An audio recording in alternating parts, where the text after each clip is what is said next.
Fight and Talk back again, and today I'm delighted to be joined by Bryony Tyrell ahead of a bout against McCall de Segni on Cage Warriors 114, October the 7th. Bryony, well, it's been 3 years since you've made that walk. How excited are you to be back? I'm really excited. Yeah, I must admit, I wasn't sure if I was going to get another opportunity. So, this is a really nice surprise. Obviously, it has been quite a long layoff. What's led to the layoff that you've had? So mainly COVID, which I think a lot of people had. So I did get signed with Aries. So I had I think three or four fight contracts, but basically as COVID hit, everything got cancelled. The contract expired. So after that, I was sort of just not wanting to sign mainly because of my age. Really, is I just want to take it as it comes sort of thing, not sign a multi-fight contract, because if they don't give me a fight, then I won't, I'll get really old and I won't have any opportunities. I know obviously you've competed in other disciplines within that 3 year. What is it specifically you've been working on then, I guess, over that time that's made you go, right, let's make this return to the cage now? So I did do a pro K1 fight. That was 2019 as well. But to be honest, my every time I do a single discipline, I'm only using half of the skills that I've learned. So over the last couple of years, I've got a lot of grappling, a lot of comps, did Grapple Kings, just working on that, keeping myself busy, and I like to have something to train for. But it's the MMA that's what I love, and that includes all my disciplines. So I was sort of waiting, for an opportunity, and I got this one, which was brilliant. Obviously, I know COVID couldn't have been helped and it paused a lot of professional athletes' careers, but was there a slight frustration when you were getting matched on other disciplines, but you were still waiting for that call for an MMA show? I don't know if it's frustration. I wasn't expecting much because I was on a losing streak, and I'm over 40 now, so I to be honest wasn't sure if I'd get another opportunity. So I was just enjoying it. I love training, I love competing. I'm doing it for the fun of it now. So not frustration, but it was nice to finally get a big opportunity like this. Yeah, of course, it is a massive opportunity. Once again, you were on the Cage Warrior stage. I mean, the last time they fight for a belt, wasn't it, of course, against Molly McCann? But yeah, that's right. Yeah. If we look forward then to McCall, what sort of fight are you expecting of her? I mean, there's plenty of footage out of her. Yeah, I mean, she looks powerful. Just striking wise, I think she's gonna hit hard. I'm expecting that. And to be honest, the last fight I did was flyweight, so I'm coming back down to strawweight, which I feel much stronger, and I just did well at that weight. So I think the power at strawweight is not the same as flyweight. So I'm not obviously I'm cautious, but I'm not overly worried. But I think she's going to come forward. She's a pressure fighter. It's in her hometown, so I'm expecting her to be aggressive. I'm expecting a tough fight, but I think it's a fair match, and it's an even fight. So I'm looking forward to it. You mentioned, of course, it being in Italy, in her hometown. You're no stranger to that. I mean, Lanciano in the northeast, Molly McCann in Liverpool. Yeah. You always seem to be the away fighter. What sort of buzz do you get off that, going in there and looking to upset that home crowd and get that win? What's that feeling like? Because, like I say, you've done it numerous times now. Yeah, that tends to be what most of my fight career has been, actually, is being invited up to be beaten up by the hometown person generally. To be honest, I feel less pressure than if I'm doing it closer to home. If people are coming to watch, they've bought tickets, you've got your family there, you want to perform well. Whereas when you're away in someone else's territory, the pressure is on them, really. They want to perform, for the home crowd. I don't know. I guess I feel a bit more relaxed doing it, and I might change my mind when if I'm getting booed and things like that. But yeah, I just feel less pressure, which is quite nice. I mean, Cage Warriors 114, if we look at the card as a whole, what an incredible card to be a part of. The first time out in Italy for Cage Warriors, I mean, what an event. Yeah, it looks fantastic. Yeah, it's an honour to even just be there, let alone to actually be on the card. Like I do say though, that it's back on Cage Warriors. You fought on the Bellator stage as well before. You fought on these massive shows. What does it mean to you to still be getting the call from these major promotions? It's massive. It's massive. And like I say, I didn't expect it. You know, I feel like through my fight career, I've taken tough fights. I've fought, you know, some of the top fighters in Europe at different weight divisions. So I feel like I deserve it, if that's fair to say, but I didn't expect it. So I'm really chuffed, and I want to perform well and prove that I deserve that opportunity. I know you've said now, with your age and everything, you're doing it more for fun, and that's why you weren't feeling the frustration with it, because it's more the fun side of things. But I guess, what's the goal then for you now moving forward with your mixed martial arts career? Yeah, that's a good question. Because realistically, obviously, there was one point where I thought maybe I could make it to UFC. It was almost within reach. I felt, you know, I could maybe get there. Now I know that's not going to happen. So if I could get on Bellator again or another Cage Warriors fight, fantastic. I don't really want to go back to fighting on the more domestic shows. And they you know, boosted me up, and that's where I am. But I think it needs to be quite a big opportunity for that commitment now. So I don't know, because I love fighting though. So I'm not sure. I'm taking each fight as it comes now.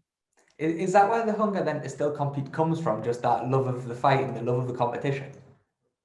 Yeah, I think so. Yeah, because I decided, oh God, I think three years ago now, I decided, right, I'm done. I'm not going to do any better. I'm retiring. So I sort of said I retired.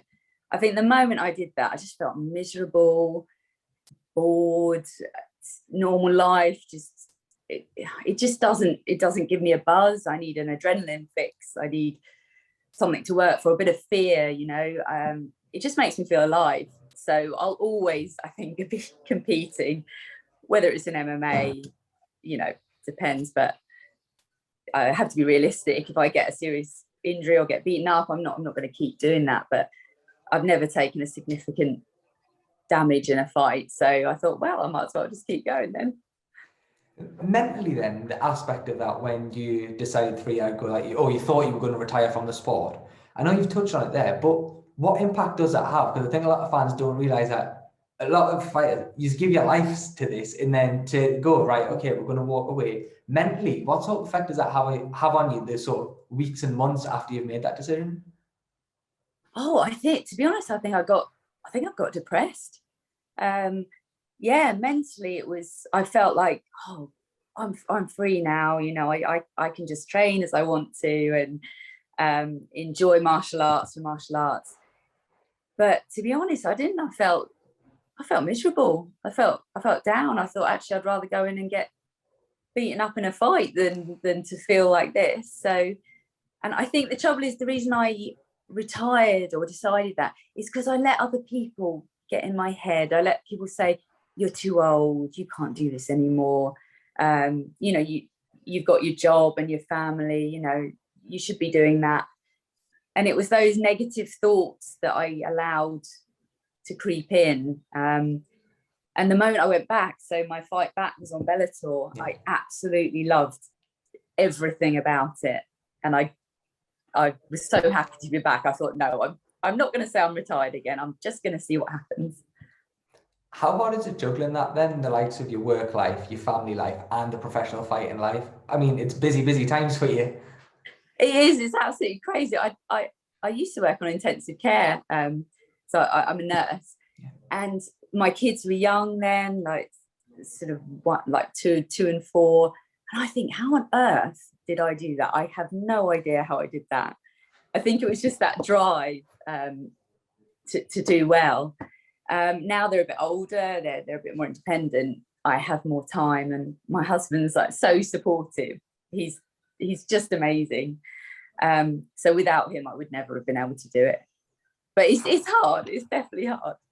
How important is then, you mentioned your husband there, having that positive network now around you? You're saying that the negative comments were the things that got you and ultimately led to that decision to retire at the time. How important has it been for you to then shift that and make sure you've got the right people around you going into a fight like this?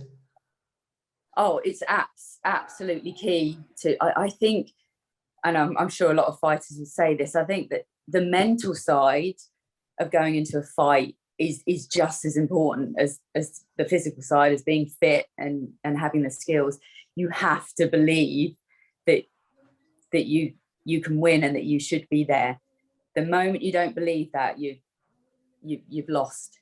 It's so important, and I'm so lucky. I've got people around me now that believe in me and help me, and that makes all the difference. Such a difference. I mean, what, it was 2014, I think, when you made your amateur debut? Mixed martial arts amateur debut, that is. Yeah, probably. I can't even. According to Tapology, it is. So we'll go with that one. But I can't remember. I think it might have been before that. It was, so it'd be 10 years next year. Yeah, so I think it was the year before that, but I don't think it's registered on Tapology. I think I did a couple of fights that aren't on there. But that then coming up to a decade in the sport, you've watched the growth of the sport over time, but in particular the women's side of the game, just how impressive is it to see it going from strength to strength? And look, you played an integral part in that, fighting the likes of Kate Jackson at the time, fighting Denise, fighting Lange, fighting Molly, like all these names. Just how amazing has it been to be part of this journey and part of that rise of women's MMA? Oh, it's been fantastic. And I think I came into it just at the right time, because obviously Ronda Rousey sort of hit the scene then. Dana said women are never being in the UFC. Now look, you've got women headlining.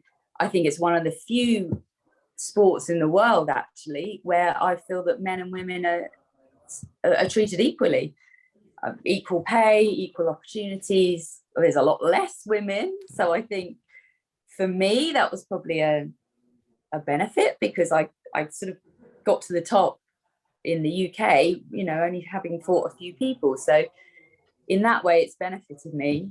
But I'm really proud to have been part of that journey. If you could go back then 10 years, just before you were about to make that walk for your first amateur fight, having been a part of the sport for so long, what advice would you have given your younger self now, knowing and seeing how the industry's played out? To be honest, I was not ready for that fight that I did at all. But yeah, I would say you need to have the right people around you, the right training partners, because you can be, with the wrong coaches, and you can make all sorts of like bad habits, bad decisions.